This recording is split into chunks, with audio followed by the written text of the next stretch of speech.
Essa é a primeira vez que eu me manifesto sobre o que aconteceu comigo em 2020. Alguns acontecimentos específicos daquela época foram o que contribuíram para desencadear todo esse processo do estresse pós-traumático. E para mim, assim, foi um verdadeiro inferno ter que planejar conversar com essas pessoas pra dizer eu não quero mais. Eu queria só que devolvessem o dinheiro das pessoas e que não me chamassem mais pra nada. E falei muito com a minha família e fiquei pensando, cara, pensa se eu fosse uma filha da puta, mau caráter, eu ia ganhar uma grana, mas provavelmente hoje eu estaria me sentindo um lixo. Um dos canais de espiritualidade que são enormes, são duas pessoas, não vou falar nome, mas são duas pessoas, pra te ensinar a investigar crença negativa. Gente, isso não existe. Isso é mentira. Oi gente, estamos aqui com mais um vídeo, eu sou a Dana. Primeiramente eu queria dizer que se você tá chegando aqui agora, eu sei que tem pessoas novas chegando pelos shorts. Sejam bem-vindos, se inscreve aqui no canal para acompanhar mais conteúdo sobre reflexões de autoconhecimento e saúde mental. E também ativa as notificações, aquele sininho que tem do lado do botão inscreva-se, porque assim, a gente já estragou o algoritmo, né? Eu fiquei meses sem postar, misturei vídeo curto com vídeo longo, aí assim, o algoritmo se foi, né? Ultimamente eu tenho gravado bastante vídeo, tem tido vídeo novo toda semana. Aproveita para assistir todos, se você perdeu algum. Tem playlist aqui salva com exercícios, técnicas de autoconhecimento. Já indo direto ao assunto, foram 3 anos usando, digamos que uma máscara, né? Eu contei nesse vídeo do TDAH para vocês, né, que recentemente, mas na verdade foi em 2009 que a minha médica já tinha me dado o diagnóstico, mas eu tinha esquecido. Existe um processo, se você quiser saber um pouquinho melhor, que tanto TDAHs quanto autistas fazem, que se chama masking. Porque como o nosso funcionamento ele é um pouco diferente de das outras pessoas, né, do padrão, a gente acaba criando uma camuflagem social para conseguir entrar, né, na sociedade, digamos assim, e sermos bem recebidos. Foi um local, né, que por 3 anos eu me senti à vontade por um pequeno, curto espaço de tempo para compartilhar algumas coisas que eu acreditava. Mas eu não era uma pessoa que eu vivia para isso. Eu gostava, acreditava em muitas dessas coisas, ainda acredito, mas eu acho que isso é uma coisa minha. E eu sinto que isso não tem a ver com o meu trabalho, com o que eu quero fazer. Mas o conteúdo aqui do canal, ele ficou voltado, porque é assim que funciona o algoritmo. Se você tem um canal que você fala sobre coisas aleatórias e do nada, vários vídeos seus começam a pegar novos inscritos e pessoas novas começam a te conhecer e você quer falar sobre a faculdade que você faz, que no caso, sei lá, você faz direito, e aí você quer compartilhar só sobre experiências que você teve trabalhando num órgão público, você vai fechando um nicho. E nas redes sociais é assim que funciona. É por isso que tem tanta gente tendo burnout já, porque às vezes quer trocar de nicho, sabe que não pode, que é aquilo que paga as contas dela, e a pessoa se vê ali presa, tipo, com o que eu vou trabalhar? Se eu preciso falar só disso, né? Então, aí já é uma questão. Então, de um canal de curiosidades espirituais, virou uma coisa que era o meu trabalho, só que chegou um momento que vocês vão entender, né? Pra quem estiver chegando agora, talvez esteja confuso, mas eu vou ajudar vocês a entenderem o que aconteceu. Mas chegou um momento que o meu corpo, ele tentou avisar, né? O corpo, ele sempre tenta avisar. Parecia que era assim, já tava chegando na hora, assim, tava marcando o tempo, ó, o meu corpo dizendo, ó, minha querida, tu para, tu repensa isso, porque assim, a gente vai fazendo os roteiros e repassando certas coisas, porque, isso é curiosidade disso, daquilo, aquele cara lá que ele diz que ele canaliza um ET, ele fala sobre isso, então é curiosidade, as pessoas gostam. Isso dava muito certo, porque, infelizmente, as pessoas, elas gostam muito, eu percebi isso é bem preocupante. As pessoas, elas gostam de fantasia. Na verdade, eu acho que distopia é melhor a palavra, né, porque remete muito àquele seriado Dark. E assim, aquilo era tudo muito fora da realidade pra mim. E quando você tá trabalhando com aquilo, cercada de pessoas que também trabalham com aquilo, que viram a sua rede de amigos, e reforçando isso o tempo inteiro, eu já meio que, sabe quando a gente começa a perceber que alguma coisa vai estourar em algum lugar que não tá, sabe, que a gente não tá dando conta? Mas eu fui jogando pra frente porque eu achei que eu dava conta. Eu falei pra vocês que eu já sabia, né? Eu sabia desse diagnóstico do burnout. Eu fui diagnosticada com síndrome de burnout, do esgotamento profissional. E com isso, né, veio a depressão. A gente falou muito sobre depressão. Só que naquela época, lá em 2020, eu tava tão mal, gente. E a minha psiquiatra, ela me conhece há 15 anos, né? Ela também é minha psicoterapeuta. E nesse momento que eu comecei a fazer terapia do esquema, que é com uma psicóloga, uma abordagem que eu gosto, que eu queria conhecer, né? Então resolvi fazer, aí eu comecei a diminuir a frequência da psiquiatra. No fim das contas, a gente tava num assunto sobre como que a pessoa com TDAH, ela vai criando mecanismos para compensar o caos da própria cabeça. Então, no meu caso, eu tenho um pouco de toque, né? O que acontece? Hoje em dia, eu me organizo muito bem com algumas coisas, mas o toque, atualmente, ele não é uma coisa que me perturba. Ele até, digamos assim, ele meio que equilibra um pouco do TDAH, porque o TDAH é caos, né? O toque, muitas vezes, ele é cadenciado, ser tudo organizado. Mas, né, a gente tava conversando sobre isso e eu falei, tá, mas afinal, né, quais são os meus diagnósticos? Ela disse, tá, não, tu tem transtorno de déficit de atenção e hiperatividade, tu nasceu com isso, normal, que não é doença, né, isso é óbvio, eu sempre falo aqui, que é uma forma que o cérebro da pessoa, ela funciona. É como se fosse o teu sistema operacional. Aí ela falou, cara, o teu problema é a ansiedade, né, o toque, digamos que ele está dentro dos transtornos de ansiedade, mas o toque ele é uma coisa que, de certa forma, ele dá uma equilibrada no teu TDAH, um nível de toque que tu tem que é pouca coisa. E ela falou assim, cara, e tu teve sim, lá em 2020, um episódio de estresse pós-traumático. Eu fiquei assim, cara, realmente, né? Porque quando a gente fala de ansiedade, o que a gente fala, né? Por isso que ela nunca se preocupou em dar muita nomenclatura pra mim, porque eu sou uma pessoa ansiosa, né? Isso na época que eu tava mal, né? Quando a pessoa que tem ansiedade, ela tá mal, aí muitas informações podem ser que não vão ajudar muito. Mas então, sim, ela disse, não, tu realmente teve, não foi um quadro clássico, né? Que é o que conhecido como trauma agudo. O meu trauma, ele foi crônico, porque ele durou vários anos, né? Da diferença do TEPT clássico e do TEPT complexo, né? Que o TEPT clássico, ele é o trauma agudo, que ele acontece uma vez, e o TEPT complexo, ele é como se fosse acontecendo vários pequenos eventos que vão culminar nesse estresse pós-traumático. Eu sabia que o problema principal sempre tinha sido ansiedade, no meu caso, e eu, assim, como eu não conhecia o TEPT, né, na época, eu não estudava psicologia, eu não tava por dentro dos assuntos, é algo que eu comecei a perceber depois, né, e eu comecei a perceber isso porque foi um quadro muito difícil. Ela até mesma falou, ela disse, eu nem quero que tu se lembre disso de tão ruim que foi. Eu acredito que também, para identificar na hora um quadro de TEPT não deve ser muito fácil. Existem sintomas que acontecem que parecem muito com ataque de pânico, né, crises de pânico, e eu já tive no passado síndrome do pânico, então era algo muito parecido. Também o quadro complexo, ele se assemelha, ele pode chegar, né, a se assemelhar, no meu caso sim, a uma perda de sentido das coisas. Eu vi que não era algo parecido com a vez que eu mais tive, que eu tive uma depressão forte, né, que isso foi em 2007. Tudo isso que aconteceu comigo culminou em 2020, né? Esses anos todos que, tanto que eu tive acesso a teorias da conspiração, que eu passei, isso foi muito pouco, né, teorias da conspiração em si. Não que, né, se a gente pensar na forma em falar de alienígenas, já é outra teoria da conspiração, né? Então sai de uma e vai pra outra. E até por isso que eu gosto de estudar isso agora que eu já estou bem de novo, né? Porque antes desse momento, eu não era assim. Não era bem um personagem, porque em algumas coisas me identificava e acreditava. É como se fosse uma máscara social, né? Que a gente tinha que ir sustentando todas essas curiosidades para poder ir atrás de material, para poder trabalhar. Ninguém garante que você vai por caminhos limpos. Ninguém garante que você vai chegar e dizer, não, vamos por um caminho aí que eles ensinem espiritualidade de uma forma mais tranquila.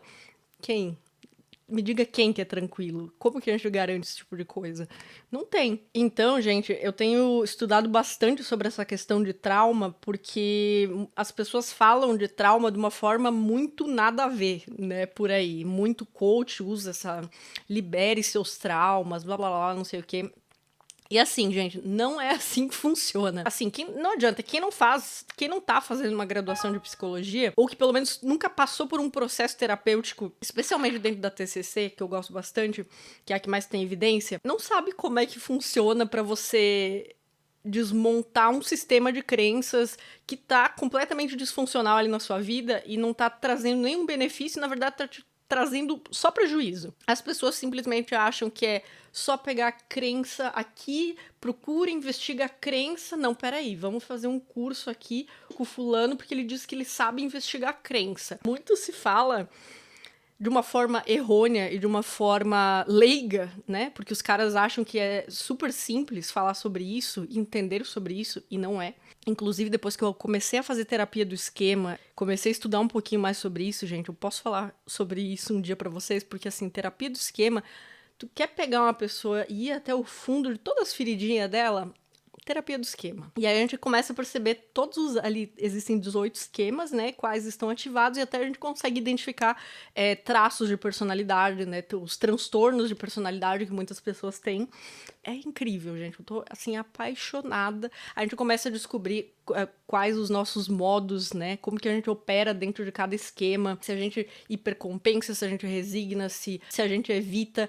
É uma coisa linda. Então, não é como esses coaches motivacionais e guruzinho de internet falam que é pegar um trauma, uma crença, mas esse seu trauma, ele continua se repetindo na sua cabeça por causa de uma crença negativa daquela época que aconteceu.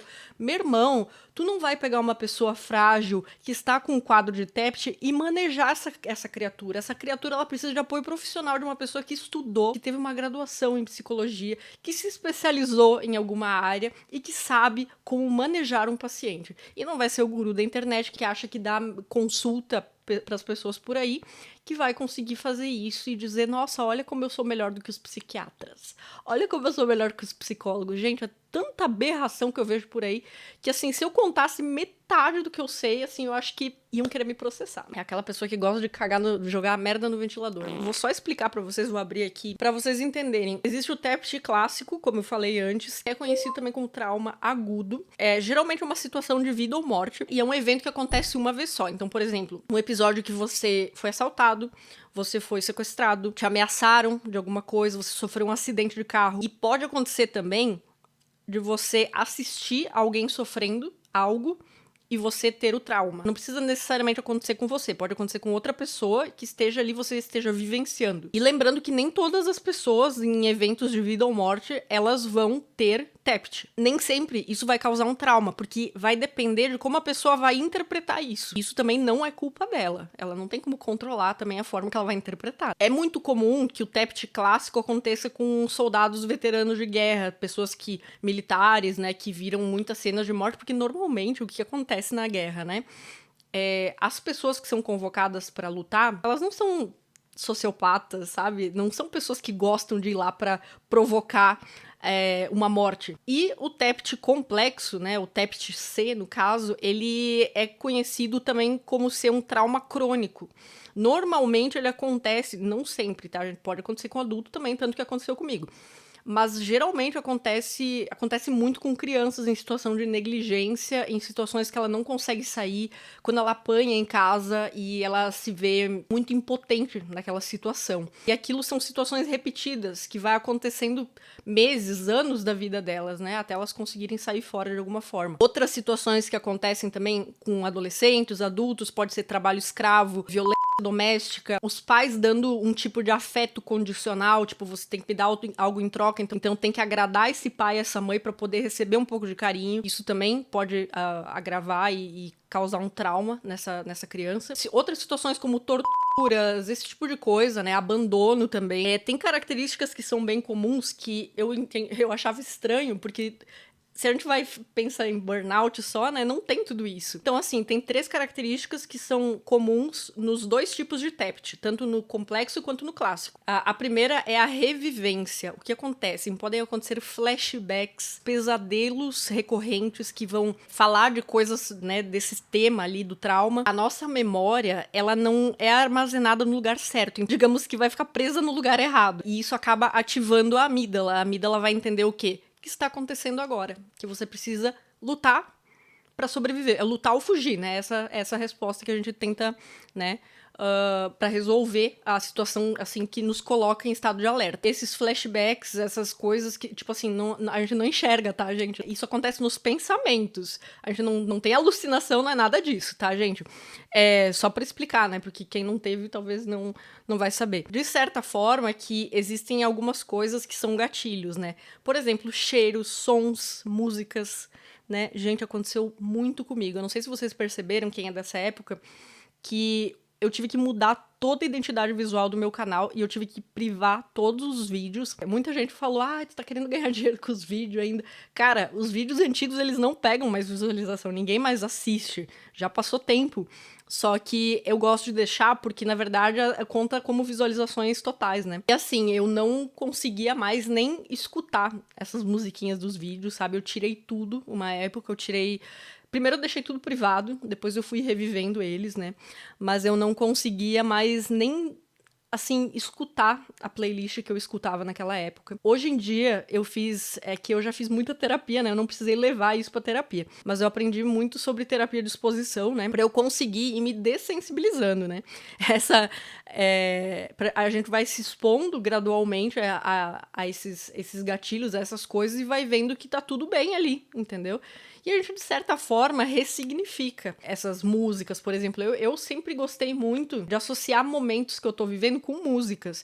Então, eu cheguei assim, eu só consegui escutar a playlist de algumas músicas, assim, que eu escutava só esse ano, agora 2023, né? As músicas antigas que eu usava nas intros, enfim. E eu amo aquelas músicas, gente, tipo assim... Eu sou apaixonada. Por que né, eu parei de escutar? Porque simplesmente eu não conseguia mais. Porque a gente associa, a gente parece que sente o cheiro, o gosto das coisas naquela época. E volta toda aquela sensação ruim. Agora que eu já estou vacinada, entre aspas, né?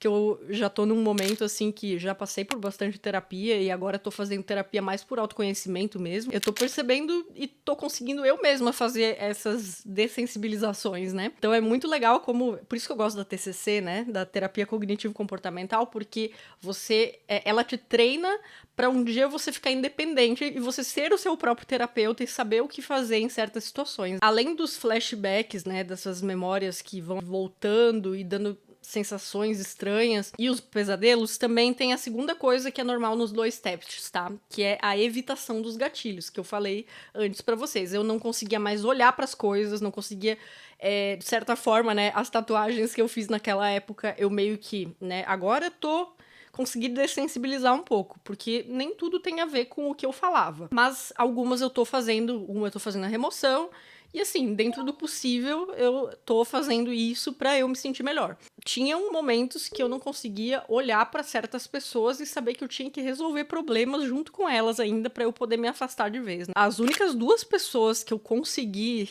levar dessa época, que foi a Rai e o Lucas, e fora eles, eu não consigo mais nem imaginar eu compartilhando a minha vida com essas outras pessoas de antes. Especialmente porque eu cheguei a um momento que eu precisei cortar um desses laços e com uma dessas pessoas que eu acho que foi a coisa mais, assim, que mais me deixou arrasada quando eu descobri, né, certas coisas que aconteceram. Eu já tava desconfiando de muita coisa, assim, já só foi uma confirmação pra mim, porque eu já não via mais porquê. Só que foi, assim, um momento muito delicado pra mim, foi antes de estourar o que eu achava que era o burnout, né? Porque eu tive que comunicar pra essas pessoas que eu queria pular fora de um evento que a gente ia fazer junto, que já tinham 11 pessoas envolvidas, já tinham garantido vaga, né? Que foi a única coisa paga que eu participei naquela época, que as pessoas pagaram pra gente fazer um evento juntos. E pra mim, assim, foi um verdadeiro inferno ter que planejar,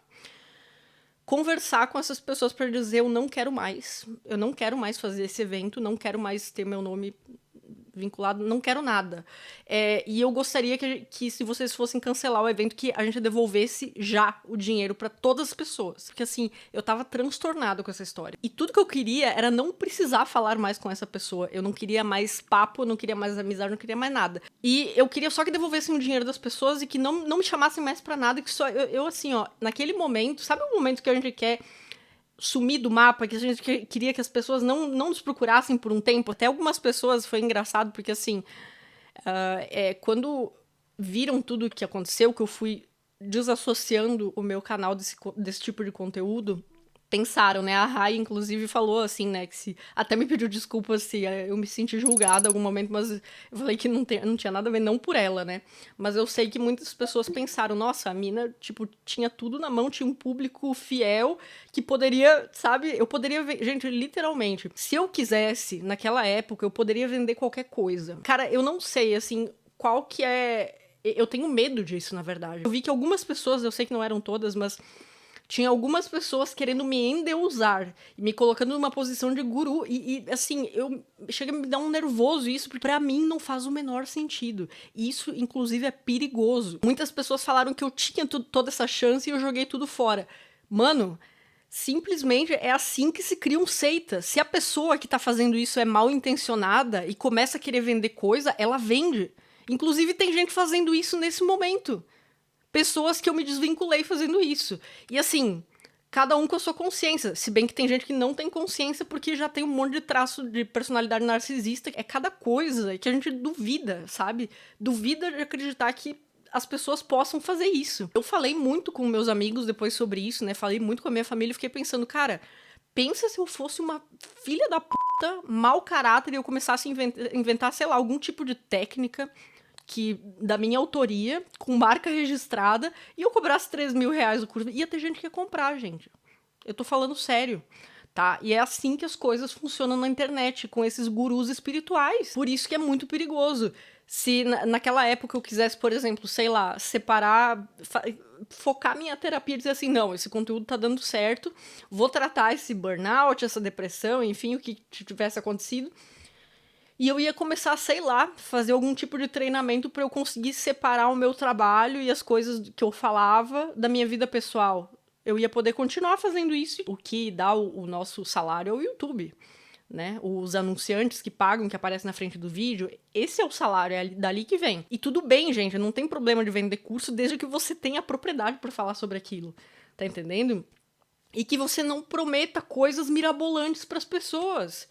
Que você seja daquela área, que você estude aquela área, mas não que você faça uma lavagem cerebral na pessoa. O foda é que, tipo assim, eu não consigo esconder o que eu sinto, né? Eu tava até lendo sobre isso esses dias, que muita gente se deslumbra quando vê números, vê seguidores, enfim, e não vê ali pessoas. Começa a ver coisas, potenciais compradores de algum produto, entendeu? E eu sei que tem gente que faz isso, que cansa de mostrar estratégias de marketing para pegar principalmente pessoas fragilizadas. Tanto que eu escutei naquela época que uma das pessoas que convivia comigo, enfim, falou que conhece um dos canais de espiritualidade que são enormes. São 2 pessoas, não vou falar nome, mas são 2 pessoas. Uma proposta de marketing, falaram isso, né? Usaram esse termo para vender para velhinhas que têm dinheiro guardado e que são viúvas. E os caras vendem, gente. Eu conheço gente que já comprou o curso deles por 4 mil reais. E o curso era uma porcaria, porque falaram, né? Então, assim, gente, pensa, uma pessoa gasta 4 mil reais pra comprar um curso. Imagina o alcance que esses caras têm. Eles devem vender 1000 cursos como se fosse água. Só bota na calculadora aí. Eu não acho que tem problema um criador de conteúdo que tem propriedade para falar alguma coisa sobre um tema, tudo bem vender um curso, vender um e-book. Eu penso em fazer isso também quando eu tiver mais conhecimento em algumas coisas, mas eu tenho que ter propriedade do que eu tô falando. Hoje eu faço psicologia, né? Se eu quisesse, por exemplo, vender alguma coisa relacionada ao curso que eu sou formada de comunicação, não tem problema. E não necessariamente eu acho que a pessoa tem que ter uma graduação, um curso superior para vender alguma coisa, né? Por exemplo, o cara é um músico e ele toca um monte de instrumento, ele quer dar uma aula, videoaulas de, sei lá, como aprender a tocar teclado, tocar bateria. Tipo, não acho nenhum problema nisso. Eu acho péssimo quando as pessoas, elas invadem áreas do conhecimento que não são áreas que elas dominam. Você pode orientar as pessoas. Por exemplo, uma pessoa que está fazendo um curso de psicologia ou já passou por muitas crises de ansiedade, já fez muita terapia. Cara, tu pode tentar orientar as pessoas, vender um e-book, fazer um planner, sabe? Coisas desse tipo.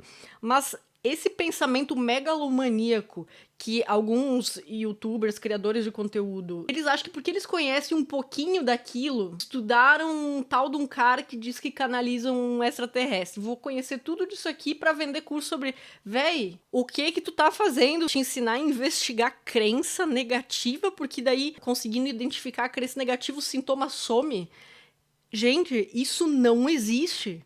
Isso é mentira. Investigar as suas crenças não é assim. Não tem esse... O protocolo não é simples assim. Pra você conseguir mudar, de certa forma, você não muda a crença, você vai conseguir mudar, alterar através dos seus comportamentos muitas coisas. Muitas coisas que nos acontecem, não é que estava num padrão de vibração positiva. Você ficou realmente empolgado com essas coisas positivas que você acredita? Sim, mas isso criou comportamentos que foram levando você pra um futuro que você gostou. Cara, se naquela época eu tivesse escutado os conselhos que essas pessoas me davam, que eu deveria começar a cobrar dos meus seguidores para fazer mentoria comigo, mas eu não poderia chamar de mentoria, eu tinha que chamar de consulta. Gente, isso não é um absurdo. Consulta! E não seria por falta das pessoas me procurarem, porque muita gente me perguntava pedindo, tu faz mentoria, tu faz sessão, enfim. Eu falava, não, gente, qual que é o teu problema? Ah, tô com ansiedade, tô com mal, depressão. Meu irmão vai pro médico. Tipo, essas pessoas que eu tô falando, não, vocês acham que cobram pouca coisa? Você que paga aí 150, 200, 250 reais uma sessão de uma terapia bem feita, você acha que é pouca porcaria? Não, é muita porcaria o que esses caras fazem, porque eles chegam a cobrar R$1.000 às vezes por uma sessão.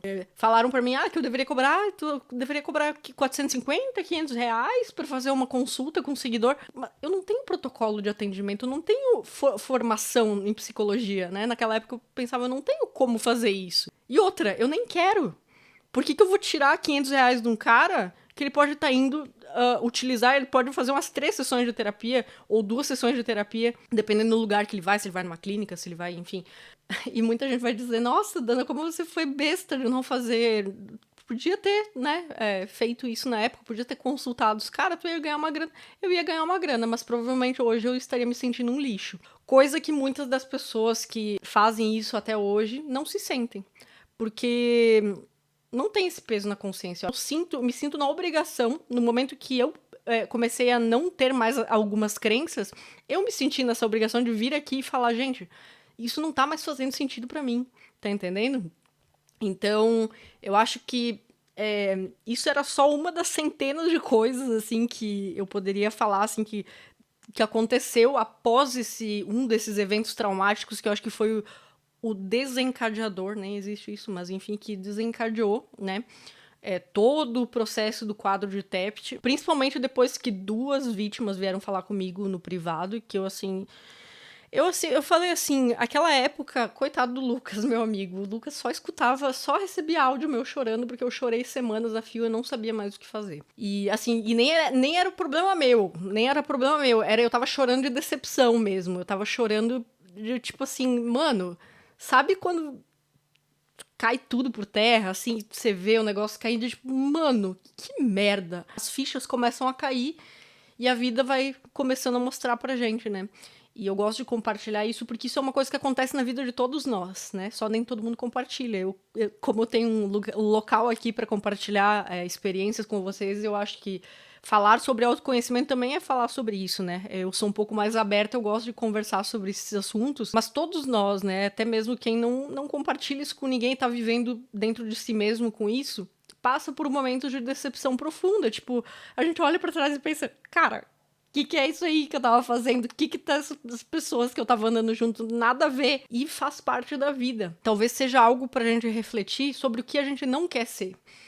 Sobre o que a gente não quer se tornar. Eu tento ver dessa forma. Eu acredito que eu não mudaria, né? Eu já fiz vídeo falando sobre isso, que eu não mudaria a forma que as coisas aconteceram, porque eu não teria a maturidade que eu tenho hoje em dia, eu não estaria talvez fazendo psicologia agora. Dessa dor tão grande que eu carregava, desse fardo, desse peso, sabe? Hoje eu consigo me sentir leve de novo, eu consigo ficar feliz de novo, sabe? Eu me considero uma pessoa feliz, apesar de tudo isso ter acontecido como se fosse um furacão, mas eu acho que aconteceu para me dar várias lições. Querendo ou não, né, eu não sabia mais quanto tempo que eu ia aguentar falar, por exemplo, sobre baixar, que era uma coisa que todo mundo gostava aqui no canal. E tudo bem se a pessoa gosta, não tem problema. O problema é a distopia excessiva, é o devaneio, tá entendendo? As pessoas, elas acabam perdendo o pé no chão, o senso de se fixar na realidade, sabe? E entender como que a vida funciona, como que as coisas são na realidade, sabe? Começar a olhar para o lado, ter um pouquinho de consciência de classe, um pouco de consciência social das coisas que aparecem, e não olhar pro cara do lado e dizer assim, mas esse cara aí, ele tá pagando o karma de alguma outra vida, que agora ele tá ali pedindo dinheiro na rua. Que tipo de pessoa que não ajuda um morador de rua? Tá entendendo? Então, nunca entrou pra mim essas coisas, nunca entrou pra mim. Tirei uma conclusão disso tudo que me chateia muito, mas, querendo ou não, me deixa um pouco aliviada e eu fico feliz por eu estar estudando isso na psicologia, porque eu começo a entender as pessoas e me preocupar menos. Tipo assim, deixa que as pessoas, se quiserem viver com isso, elas que façam o que quiserem na vida delas. As pessoas, elas preferem fantasia. Elas preferem distopia, elas preferem tudo que seja desconectado da realidade, porque a realidade dói. Ou por que vocês acham que tem um monte de gente fazendo, tentando mudar, trocar de realidade, tipo naquelas... E eu sempre falava, gente, quando eu falava de realidade paralela, eu falava, cuidado com essas técnicas, cuidado com esses negócios aí, porque isso aí é auto-hipnose. E as pessoas, elas começam a se desconectar da realidade, elas não conseguem mais nem viver dentro da casa delas, não conversa mais com o pai, com a mãe, com o marido, não fala mais nada, porque não tá lá fazendo meditação pra sair fora da realidade. Tipo, o que é isso, gente? Onde é que as pessoas estão se enfiando? É muito louco porque, assim, eu sempre tentei puxar as pessoas de volta, assim, pra realidade, quando eu via que as pessoas estavam muito aéreas, por mais que as pessoas falassem assim, ai, mas qual que é a minha origem cósmica? E eu respondia assim, gente, a origem cósmica da gente é a Terra. Onde é que vocês estão morando agora? Vocês estão na Terra? Tá entendendo? As pessoas, elas ficam pensando muito, eu não tô nem aí se existe ou não existe vida passada, vida futura, se eu sou um ET na vida em 3.300. Pra mim, não me importa se daqui 20 mil anos à frente eu vou reencarnar num ET, num outro planeta, porque isso não é uma informação relevante e isso não interfere em nada do que eu tô passando aqui. Então, digamos que isso seja real, que eu sei que muita gente acredita em reencarnação, e assim, eu acredito, mas eu acredito desacreditando. A quem dá informações pra gente sobre as coisas são pessoas, e pessoas, elas são criativas. Então, digamos que a gente tenha outras vidas antes e depois, em outros lugares, beleza, tudo bem. Tu olhou e tu pensou assim, beleza, agora eu vou descer nesse planeta aqui que é a Terra e vou ser o João. O que tu tá fazendo, João? O que tu tá fazendo? Que tu tá aí buscando origem cósmica? Por que tu não tá sendo João se tu veio designado pra fazer isso aqui agora, hein? Nem me interessa se existe ou se não existe. A questão é, se existe, é isso. O que isso muda na minha vida agora? Vou viver aqui, cara. Tá entendendo? Se você veio pra cá pra isso, então seja o João. Aproveite a estrada dessa vida que você tem, que vai ser a única vez que você vai ter. Você não vai ser o João de novo. Por mais que você acredite em outras vidas e sei lá o quê, você não vai viver isso de novo. Aproveita agora. Mas é isso, gente. Eu espero que vocês tenham gostado desse relato. E eu acho que a gente tem que refletir sobre essas coisas, que a gente possa ter um pouco mais de autorreflexão para perceber os lugares que a gente quer estar e que a gente não quer estar. Muitas vezes a gente se envolve com coisas que é no calor do momento, e depois a gente se vê preso a essas coisas. O TEPT é complicado, porque a gente é uma ferida que, digamos que, demora muito pra fechar, e quando você cutuca ela, mesmo fechada, ela ainda dói. E às vezes a gente precisa pedir ajuda das pessoas certas, que sabem como vão ajudar a gente. Mas, enfim, gente, já se inscreve aqui no canal pra ficar acompanhando os próximos vídeos que vão sair. Não esquece de seguir lá nas redes sociais, que eu sempre tô postando videozinho mais curto, respondendo perguntas de vocês. E é isso, gente. Eu espero que tenha servido como reflexão. E sempre, sempre quando vocês desconfiam de qualquer coisa, busque ajuda profissional. Não busque guru de internet. Não busque outros tipos de coisa. Porque isso não vai ajudar. Só vai atrasar e vai agravar o processo pra você melhorar. Certo, gente? Então é isso. Um beijo. Se cuidem e tchau.